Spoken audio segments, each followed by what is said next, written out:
గతంలో సంసారాలు చీకట్లో జరిగేవి, జీవితాలు వెలుగులో ఉండేవి. నేడు మాత్రం సంసారాలు వెలుగులోకి వచ్చాయి, జీవితాలు చీకట్లో మగ్గిపోతున్నాయి. కప్పుకోవాల్సిన వాటిని చూపిస్తూ చూపించాల్సిన అందమైన ముఖాన్ని కప్పేస్తున్నారు. ఒకప్పుడు కొందరు మాత్రమే మందుకి విందుకు అలవాటు పడేవారు. నేడు కొందరే వీటికి దూరంగా ఉంటున్నారు. నాడు కష్టం వస్తే కుటుంబ సభ్యులు ధైర్యంగా చెప్పేవారు. నేడు కుటుంబాల కష్టాల కడల్లో మునిగిపోతున్నాయి.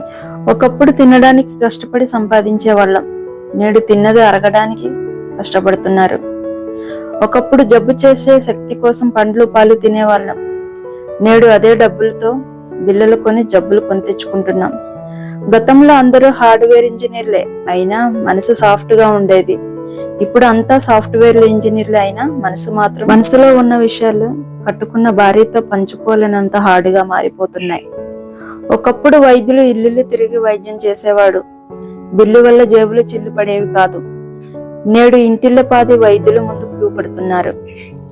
నాడు భవతి భిక్షాందేహి అంటే పని కల్పించి అన్నం పెట్టేవారు, నేడు భిక్షగాడు సైతం మందు తాగి ఇంటి ముందు తూలుతున్నాడు.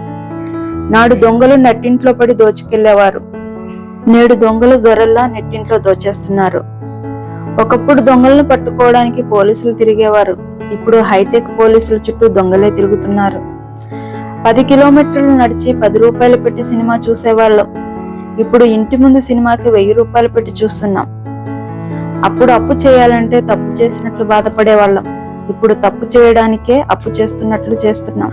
ఒకప్పుడు కప్పు పాలు పెరుగు అమ్మి సొమ్ము చేయలేక తాగేవాళ్ళం, ఇప్పుడు ప్లాస్టిక్ కప్పుల్లో పాలు పెరుగు తీసుకుంటున్నాం. చైనా నుంచి పెన్నులు గన్నులు మాత్రం వచ్చేవి, నేడు చైనా నుంచి కరోనా వైరస్ ను కూడా తెచ్చుకున్నాం.